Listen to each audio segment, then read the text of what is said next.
मराठी सिनेसृष्टीत आपल्या दमदार अभिनयाने प्रेक्षकांच्या मनावर अधिराज्य गाजवणारी अभिनेत्री छाया कदम सध्या एका अनपेक्षित वादात सापडली आहे।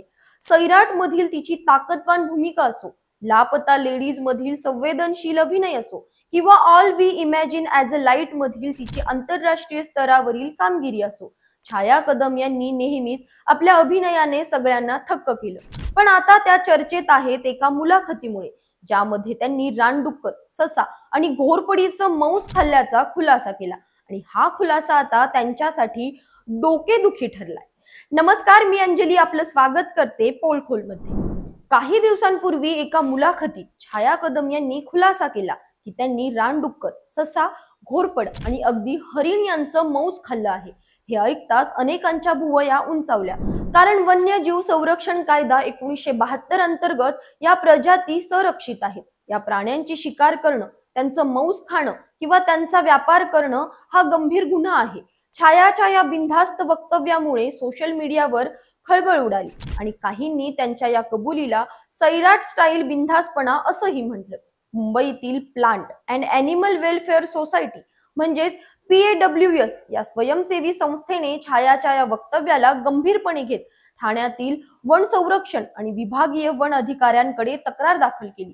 तक्रारीत म्हटले, छाया कदम यांनी संरक्षित वन्य प्राण्यांचं मांस खाल्ल्याची कबुली दिली आहे। यामुळे समाजात चुकीचा संदेश जातो आणि हा कायद्याचा भंग आहे। PAWS ने केवळ छायावरच नाही तर या प्राण्यांचं मांस पुरवणाऱ्या शिकाऱ्यांवरही कारवाईची मागणी केली आहे। वन विभागाने या प्रकरणाला गांभीर्याने घेतलं आहे। त्यांनी विशेष पथक नेमलं असून छाया कदम यांची चौकशी सुरू केली आहे। तपास अधिकारी राकेश भोईर यांनी फ्री प्रेस जर्नलला सांगितलं, आम्ही छायाशी संपर्क साधला, त्या सध्या बाहेरगावी आहेत आणि 4 दिवसांनी परतल्यावर चौकशीला सामोरं जातील।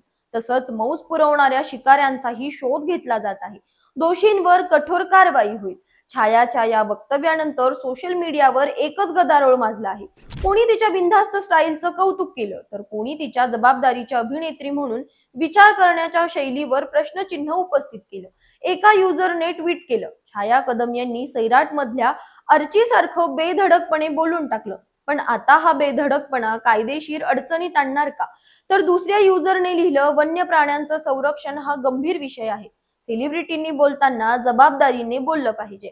छाया कदम यांनी वन विभागाशी संपर्क साधून सांगितलं की त्या सध्या कामानिमित्त बाहेरगावी आहेत, त्या 4 दिवसांनी परततील आणि कायदेशीर सल्ला घेऊन चौकशीला सामोरं जातील। पण त्यांच्या या वक्तव्यामुळे त्यांच्या चाहत्यांमध्येही संमिश्र प्रतिक्रिया उमटत आहेत।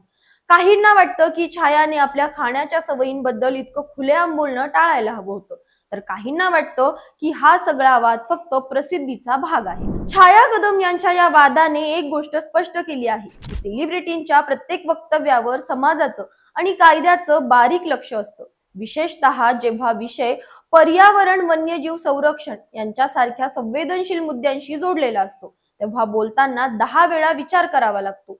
वन्य प्राण्यांचं संरक्षण हा केवळ कायद्याचा नाही तर आपल्या पर्यावरणाच्या संतुलनाचा प्रश्न आहे।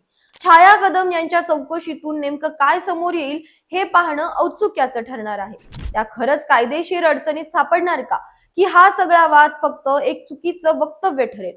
वन विभागाचं विशेष पथक आणि PAWS ची तक्रार यामुळे या प्रकरणाला आता गंभीर वळण मिळालं आहे। पण एक गोष्ट नक्की, छाया कदम यांच्या या वादाने मराठी सिनेसृष्टीत पुन्हा एकदा चर्चेला तोंड फोडलं आहे।